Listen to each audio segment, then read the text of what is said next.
Hi hello ನಮಸ್ತೆ, ನಾನು ನಿಮ್ಮ ಮಿಸ್ಟರ್ ಉಪನ್ಯಾಸಕ. ನೀವು ನೋಡ್ತಾ ಇದ್ದೀರಾ ಗುರುಕುಲ ಜಂಕ್ಷನ್ ಯೂಟ್ಯೂಬ್ ಚಾನಲ್. ಇವತ್ತು ನಾನು ನಿಮ್ಮ ಮುಂದೆ ಒಂದು ಕಥೆನ ತಗೊಂಡ್ಬಂದಿದ್ದೇನೆ. ಒಂದು ಸಿಟಿ ಇರುತ್ತೆ. ಆ ಸಿಟಿನಲ್ಲಿ ಪೂಜಾ ಎಂಬ ಆಕೆ ಇರ್ತಾಳೆ. ಆಕೆ ಒಂದು ಆಫೀಸ್ಗೆ ಹೋಗ್ತಾ ಇರ್ತಾಳೆ. ಆಫೀಸ್ ಇಂದ ಮನೆಗೆ ಸುಮಾರು ಒಂದು 10 ಕಿಲೋಮೀಟರ್ ಡಿಸ್ಟೆನ್ಸ್ ಇರುತ್ತೆ. ಎಂದಿನಂತೆ ಒಂದು ದಿನ ಆಕೆ ಬೆಳಗಿನ ಜಾವ ಆಫೀಸ್ಗೆ ಹೋಗ್ಬೇಕಾದ್ರೆ ಮನೆಯಿಂದ ಸುಮಾರು ಒಂದು 5 ಕಿಲೋಮೀಟರ್ ಮುಂದೆ ಹೋಗಿರ್ತಾಳೆ. ಅಲ್ಲೊಂದು ಯೂ ಟರ್ನ್ ಇರುತ್ತೆ. ಈಕೆ ಸ್ಕೂಟಿನಲ್ಲಿ ಈ ಕಡೆಯಿಂದ ಹೋಗ್ತಿರ್ತಾಳೆ, ಆ ಕಡೆಯಿಂದ ಒಂದು ಕಾರ್ ಬರ್ತಾ ಇರುತ್ತೆ. ಇಬ್ಬರ ಒಂದು ಅಜಾಗರೂಕತೆಯಿಂದ ಅಲ್ಲೊಂದು ಆಕ್ಸಿಡೆಂಟ್ ಸಹ ಸಂಭವಿಸುತ್ತೆ. ಈ ಆಕ್ಸಿಡೆಂಟ್ ಅಲ್ಲಿ ಕಾರಲ್ಲಿರೋ ವ್ಯಕ್ತಿಗೆ ಏನೂ ಆಗೋದಿಲ್ಲ. ಪೂಜಾ ನೆಲದ ಮೇಲೆ ಬೀಳ್ತಾಳೆ, ಸಣ್ಣ ಪುಟ್ಟ ಗಾಯ ಆಗುತ್ತೆ. ಆಫೀಸ್ ಬೇರೆ ಹೋಗ್ತಾ ಇರ್ತಾಳೆ. ಆ ಒಂದು ಫ್ರಸ್ಟ್ರೇಷನ್ ಅಲ್ಲಿ ಏನ್ ಮಾಡ್ತಾಳೆ ಅಂದ್ರೆ ಕಾರಲ್ಲಿರತಕ್ಕಂತ ವ್ಯಕ್ತಿ ಕಡೆ ಬಂದು ಗ್ಲಾಸ್ ನ ತಡ್ತಾಳೆ. ಕಾರ್ ಗ್ಲಾಸು ಕೆಳಗಡೆಗೆ ಮೂವ್ ಆಗುತ್ತೆ. ಸಡನ್ ಕೆಳಗಡೆ ಮೂವ್ ಆಗಿದ ತಕ್ಷಣ ಆಕೆ ಏನ್ ಮಾಡ್ತಾಳೆ ಅಂದ್ರೆ ಒಳಗಡೆ ಇರೋ ವ್ಯಕ್ತಿಯ ಗಲ್ಪಟ್ಟೆ ಹಿಡಿದ್ಬಿಟ್ಟು ಬೆಳಗ್ಗೆನೆ ಕುಡ್ಕೊಂಡ್ ಬಂದಿದ್ಯಾ, ಕಣ್ಕ ಕಾಣಿಸೋದಿಲ್ವಾ ಅಂತ ಬೈತಾಳ. ಇದರಿಂದ ಬೇಜಾರಾದ ವ್ಯಕ್ತಿ, ಕಾರಲ್ಲಿರೋ ವ್ಯಕ್ತಿ, ತಾಯಿ ಕ್ಷಮಿಸ್ಬಿಡಮ್ಮ, ನಾನು ನೋಡಿಲ್ಲ ಅಂತ ಹೇಳ್ತಾಳೆ. ಏನು ಕ್ಷಮಿಸೋದು ಅಂದ್ಬಿಟ್ಟು ಆಕೆ ಕಾರಲ್ಲಿರೋ ವ್ಯಕ್ತಿನ ಗಮನಿಸ್ತಾಳೆ. ಗಮನಿಸಿದ ತಕ್ಷಣ ಆ ಗಲ್ಪಟ್ಟೆ ಹಿಡಿದಿರ್ತಾಳಲ್ವಾ, ಆ ಒಂದು ಕೈ ಹಿಂದೆ ಬಂದ್ಬಿಟ್ಟು, ಸರ್ ತಪ್ಪಾಯ್ತು ಸರ್, ನಾನು ನೋಡ್ದಿರಾ ನಿಮ್ ಗಲ್ಪಟ್ಟೆ ಹಿಡಿದ್ಬಿಟ್ಟೆ, ನೀವು ಅಂತ ಗೊತ್ತಾಗಿರ್ಲಿಲ್ಲ ಸರ್ ಅಂದ್ಬಿಟ್ಟು ಆಕೆ ಕ್ಷಮೆ ಕೇಳ್ತಾಳೆ. ಅಲ್ಲಿ ಕಾರಲ್ಲಿ ಇದ್ದ ವ್ಯಕ್ತಿ ಯಾರು ಅಂದ್ರೆ ಇಡೀ ವಿಶ್ವದಲ್ಲೇ ಪ್ರಸಿದ್ಧವಾದ ಪಿಕಾಗೋ ಅವರು. ಅವರು ಒಬ್ಬ ಚಿತ್ರಕಲೆಯಲ್ಲಿ ಒಬ್ಬ ಗ್ರೇಟೆಸ್ಟ್ ಆರ್ಟಿಸ್ಟ್ ಆಗಿರ್ತಾರೆ.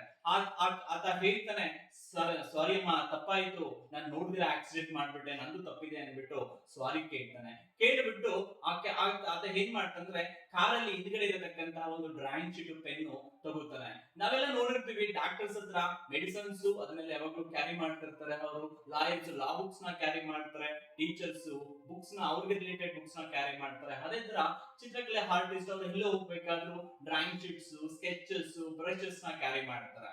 ಇದರಲ್ಲಿ ತನ್ನ ಕಾರಲ್ಲಿ ಇರತಕ್ಕಂತ ಪಿಕಾಗೋ ಕಾರಲ್ಲಿ ಇರತಕ್ಕಂತಹ ಒಬ್ಬ ಡ್ರಾಯಿಂಗ್ ಇನ್ಸ್ಟ್ರೂಮೆಂಟ್ಸ್ ತಗೊಂಡು ಒಂದು ಡ್ರಾಯಿಂಗ್ಸ್ ಒಂದು 5 ಮಿನಿಟ್ಸ್ ಅಲ್ಲಿ ಡ್ರಾಯಿಂಗ್ ಬರ್ಬಿಟ್ಟು ಆಕೆ ಕೊಟ್ಬಿಟ್ಟು ಒಂದು ಮಾತು ಹೇಳ್ತಾನೆ, ನೋಡಮ್ಮ, ಈ ಡ್ರಾಯಿಂಗ್ ನ ವ್ಯಾಲ್ಯೂ ಬಂದ್ಬಿಟ್ಟು 25 ಲ್ಯಾಕ್, ನಾನು ಆಕ್ಸಿಡೆಂಟ್ ಮಾಡಿರೋದಕ್ಕೆ ಕಂಪನ್ಸೇಷನ್ ಆಗಿ ನಿನಗೆ ಕೊಡ್ತಿದ್ದೀನಿ ಅಂತ ಹೇಳ್ಬಿಟ್ಟು, ನಿನ್ಗೆ ಮುಂದೆ ಯಾವಾಗ್ಲಾದ್ರೂ ನನ್ನ ಅವಶ್ಯಕತೆ ಉಂಟಾದ್ರೆ, ನನ್ನ ಸಹಾಯ ಬೇಕಾದ್ರೆ ನನ್ನ ಕಾಂಟ್ಯಾಕ್ಟ್ ಮಾಡೋ ಅಂದ್ಬಿಟ್ಟು ಪಿಕಾಗೋ ಅವರು ವಿಸಿಟಿಂಗ್ ಕಾರ್ಡ್ ನ ಸಹ ಆಕೆ ಕೊಟ್ಬಿಟ್ಟು ಅವ್ರು ಮೋಹ ಆಗ್ತಾರೆ. ಆಕೆ ಬಹಳ ಅವತ್ತೊಂದು ಸಂತೋಷದಿಂದ ಇರ್ತಾಳೆ. ಒಂದ್ ಕಡೆ ನೋವು ಆಗ್ತಾ ಇದ್ರು ಪಿಕಾಗೋವನ್ನ ಮೀಟ್ ಮಾಡಿರೋ ಸಂತೋಷದಲ್ಲಿ ಆಕೆ ಆಫೀಸ್ಗೆ ಹೋಗ್ತಾಳೆ. ಆಫೀಸ್ಗೆ ಹೋಗ್ಬೇಕಾದ ಹಾಸ್ಪಿಟಲ್ ಅಲ್ಲಿ ನೋಡ್ಸ್ಕೊಂಡು ಆಫೀಸ್ಗೆ ಹೋಗ್ತಾಳೆ. ಇನ್ನೇನು ಸಂಜೆ ಆಗುತ್ತೆ, ಆಕೆ ತನ್ನ ಮನೆಗೆ ಹಿಂದಿರುಗ್ತಾಳೆ. ಬೆಳಗ್ಗೆ ಬರೀ ಆಕ್ಸಿಡೆಂಟ್ ಆಗಿರುತ್ತೆ, ಆಫೀಸ್ ಅಲ್ಲಿ ವರ್ಕ್ ಜಾಸ್ತಿ ಇರುತ್ತೆ, ಅದರಿಂದ ಆಕೆಗೆ ಬಾಡಿ ಫುಲ್ ಪೇನ್, ಸ್ಟ್ರೆಸ್ ಆಗಿರುತ್ತೆ. ಮನೆಗೆ ಬಂದವಳು ಹಂಗೆ ಬ್ಯಾಗ್ ನ ಒಂದ್ ಕಡೆ ಹೆಸರು ಬಿಟ್ಟು ಆ ದಿವಾನ್ ಮೇಲೆ ಹೋಗಿ ಕೂತ್ಕೊಂಡು ಬೆಳಗ್ಗೆಯಿಂದ ಆಗಿರತಕ್ಕಂತ ಎಲ್ಲಾ ಒಂದು ಮೆಮೊರೀಸ್ ರೀಕಾಲ್ ಮಾಡ್ಕೊತಾ ಇರ್ತಾಳೆ. ಪಿಕಾಗೋ ಅವರು ಬೆಳಗಿನ ಜಾವ ಆಕ್ಸಿಡೆಂಟ್ ಆಗಿದ್ರು ಸಹ ಆಕೆ ರೀಕಾಲ್ ಮಾಡ್ಕೊತಾ ಇರ್ತಾಳೆ. ಪಿಕಾಗೋ ಅವರು ಒಂದು ಡ್ರಾಯಿಂಗ್ ನ ಬರೆದು ಕೊಟ್ಟಿರ್ತಾರೆ. ಸಡನ್ ಆಗಿ ಅದು ಜ್ಞಾಪಕ ಬಂದ್ಬಿಟ್ಟು ಬ್ಯಾಗ್ ಇಂದ ಆ ಡ್ರಾಯಿಂಗ್ ನ ತೆಗೆದು ಬಿಟ್ಟು ಆ ಡ್ರಾಯಿಂಗ್ ನ ನೋಡ್ತಾಳೆ. ಪಿಕಾಗೋ ಅವರು ಒಂದು ಮಾತು ಹೇಳಿರ್ತಾರೆ, ಇದು 25 ಲ್ಯಾಕ್ ಅಂತ. ಆಕೆಗೆ ನಂಬೋದಕ್ಕೆ ಆಗೋದಿಲ್ಲ. ಹಿಂಗೋ ನೆಕ್ಸ್ಟ್ ಡೇ ಹಾಸ್ಪಿಟಲ್ ಹೋಗ್ಬೇಕಾಗಿರುತ್ತೆ. ಆಫೀಸ್ಗೆ ಲೀವ್ ಹಾಕಿರ್ತಾಳೆ. ನೆಕ್ಸ್ಟ್ ಡೇ ಏನ್ ಮಾಡ್ತಾಳೆ ಅಂದ್ರೆ ಹಾಸ್ಪಿಟಲ್ ಹೋಗ್ಬಿಟ್ಟು ಈ ನೋಡ್ಸ್ಕೊಂಡು ಈ ಒಂದು ಡ್ರಾಯಿಂಗ್ಸ್ ನೆಲ್ಲ ಸೆಲ್ ಮಾಡೋ ಒಂದು ರಸ್ತೆಗೆ ಹೋಗ್ತಾಳೆ. ಅಲ್ಲಿ ಪ್ರತಿಯೊಂದು ಅಂಗಡಿನಲ್ಲಿ ಹೋಗ್ಬಿಟ್ಟು ಕೇಳ್ತಾಳೆ, ಇದನ್ನ ನಾನು ಸೆಲ್ ಮಾಡ್ಬೇಕು ಅಂತ ಬಂದಿದ್ದೀನಿ, ಇದಕ್ಕೆ ದುಡ್ಡು ಎಷ್ಟು ಕೊಡ್ತೀರಾ ಅಂದ್ಬಿಟ್ಟು. ಆ ಅಂಗಡಿಯವರು ಹೇಳ್ತಾರೆ, ಇದು ಪಿಕಾಗೋ ಅವರು ಬರ್ದಿರೋ ಡ್ರಾಯಿಂಗು, ಇದಕ್ಕೆ ನಾವು ಸುಮಾರು 25 ಲಕ್ಷ ನಾವು ಕೊಡ್ತೀವಿ ಅಂತ ಹೇಳ್ತಾರೆ. ಅಲ್ಲಿ ನಂಬೋದಕ್ಕಾಗೋದಿಲ್ಲ.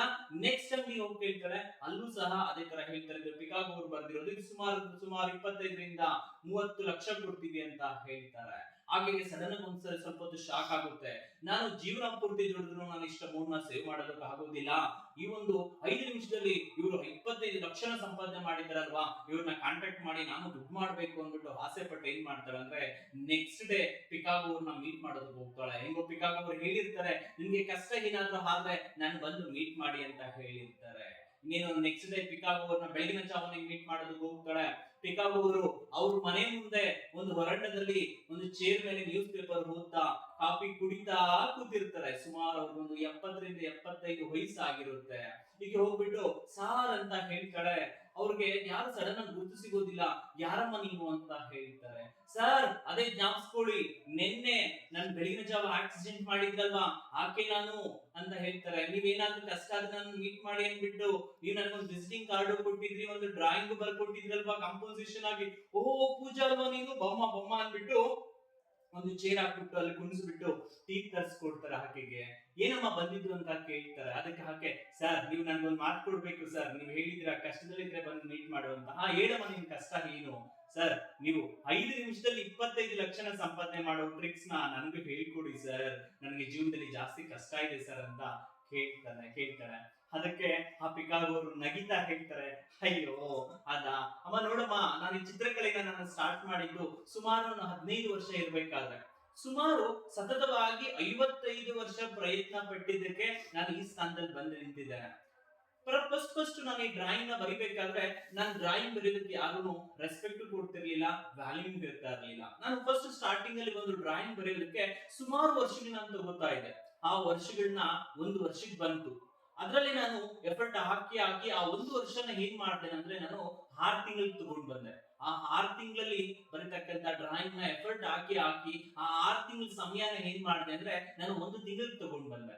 ಆ 1 ತಿಂಗಳ ಸಮಯನ 15 ದಿನಕ್ಕೆ ತಗೊಂಡ್ ಬಂದ್ರೆ, ಆ 15 ದಿನದ ಸಮಯನ ನಾನು ಏನ್ ಮಾಡಿದೆ ಅಂದ್ರೆ 1 ದಿನಕ್ಕೆ ತಗೊಂಡ್ ಬಂದೆ. 1 ದಿನದಲ್ಲಿ ಬರೀತಕ್ಕಂತ ಒಂದು ಡ್ರಾಯಿಂಗ್ ನ ಸ್ಕಿಲ್ ನಾನು 1 ಅವರ್ ತಗೊಂಡ್ ಬಂದೆ. ಆ 1 ಅವರ್ನ 5 ಮಿನಿಟ್ಸ್ ಗೆ ತಗೊಂಡ್ ಬಂದಿದ್ದೇನೆ. ಈ ಒಂದು 5 ಮಿನಿಟ್ಸ್ ಅನ್ನೋ ಒಂದು ಚಿತ್ರಕಲೆ ನಾನು ಅಷ್ಟರಲ್ಲಿ ನಾನು ಬಂದು ಮುಗಿಸ್ಬೇಕಾದ್ರೆ ಇದ್ರ ಹಿಂದ್ಗಡೆ ಸುಮಾರು 55 ವರ್ಷದ ಒಂದು ಪರಿಶ್ರಮ ಇದೆ. ಯಾವುದೇ ಕೆಲಸ ನಾವು ಅನ್ಕೊಂಡಿದ ತಕ್ಷಣ ಆಗೋದಿಲ್ಲ, ಅದು ಸಕ್ಸಸ್ ಆಗೋದಿಲ್ಲ ಅಂತ ಅಂತ ಹೇಳ್ತಾ ಆ ಪಿಕಾಗೋ ಅವರು ಆಕೆನ ತನ್ನ ಶಿಷ್ಯಳಾಗಿ ಮಾಡಿಕೊಂಡು ಆಕೆಗೆ ಡ್ರಾಯಿಂಗ್ ಬರೆಯೋದನ್ನ ಹೇಳಿಕೊಡ್ತಾರೆ. ಈ ಕಥೆನಲ್ಲಿ ನಾವು ಕಲಿಯಬೇಕಿರತಕ್ಕಂತ ಒಂದು ಮಾರಲ್ ಏನು ಅಂದ್ರೆ, ಇಂದಿನ ವಿದ್ಯಾರ್ಥಿಗಳು ಏನ್ ಅನ್ಕೊಂಡಿರ್ತಾರೆ ಅಂದ್ರೆ, ನಾನು ಆ ಪ್ರಾಬ್ಲಮ್ ನೋಡಿದ ತಕ್ಷಣ ನನ್ಗೆ ಬಂದ್ಬಿಡ್ಬೇಕು, ಆ ಕಾನ್ಸೆಪ್ಟ್ಸ್ ನೋಡಿದ ತಕ್ಷಣ ನನ್ಗೆ ಅರ್ಥ ಆಗ್ಬಿಡ್ಬೇಕು, ಇಲ್ಲ ಅನ್ನೋದು ಕಷ್ಟ ಅಂತ ಬಿಡ್ತಿದ್ದಾರೆ. ದಯವಿಟ್ಟು ಯಾವುದೇ ಕಾನ್ಸೆಪ್ಟ್ಸ್ ಕಷ್ಟ ಅಲ್ಲ, ಯಾವುದೇ ಪ್ರಾಬ್ಲಮ್ಸ್ ಕಷ್ಟ ಅಲ್ಲ, ಎಲ್ಲ ಈಸಿಯಾಗಿ ನಾವು ಸಾಲ್ವ್ ಮಾಡಬಹುದು. ವಿದ್ಯಾರ್ಥಿಗಳೇ ನೋಡಿ, ಈಗ ಯಾವ್ದೋ ಒಂದು ಹೊಸದೊಂದು ಸಬ್ಜೆಕ್ಟ್ ತಗೋತೀರಾ, ಒಂದು ಚಾಪ್ಟರ್ ತಗೋತೀರಾ, ಫಸ್ಟ್ ಟೈಮ್ ಆ ಚಾಪ್ಟರ್ ನ ಓದ್ಬೇಕಂದ್ರೆ ನಮ್ಗೆ ಅರ್ಥನೂ ಆಗೋದಿಲ್ಲ. ಆ ಒಂದು ಚಾಪ್ಟರ್ ನ ಓದ್ಬೇಕಂದ್ರೆ ಸುಮಾರು ಒಂದು 2 ಅವರ್ ತಗೊಳುತ್ತೆ. ಅದೇ ಚಾಪ್ಟರ್ ನ ನಾವು ಮತ್ತೆ ಓದ್ಬೇಕಂದ್ರೆ 2 ಅವರ್ ಬೇಕಾಗಿಲ್ಲ, 1 ಅವರ್ ಅಲ್ಲಿ ಓದ್ಬೋದು. ಮತ್ತೆ ಅದೇ ಚಾಪ್ಟರ್ ನ ಮತ್ತೆ ನಾವು ಓದಿದ್ರೆ ಆ 1 ಅವರ್ ಟೈಮ್ ಬೇಕಾಗಿರೋದಿಲ್ಲ, ಅಲ್ಲಿ ಜಸ್ಟ್ ½ ಅವರ್ ಅಲ್ಲಿ ಕಂಪ್ಲೀಟ್ ಮಾಡಬಹುದು. ಅದನ್ನೇ ಮತ್ತೆ ನಾವು ರಿವೈಸ್ ಮಾಡ್ಕೋತಾ ಇದ್ರೆ ನಾವು ಜಸ್ಟ್ ಕಣ್ಣಾಯಿಸ್ಕೊಳ್ಳೋದ್ರೆ ಸಾಕು. ಆ 2 ಅವರ್ ಅಲ್ಲಿ ಓದ್ಬೇಕಿರತಕ್ಕಂತ ಲೆಸನ್ ನಾವು 10 ನಿಮಿಷದಲ್ಲಿ ಓದ್ ಮುಗಿಸ್ತೀವಿ, ಅಷ್ಟೇ ಅಲ್ವಾ?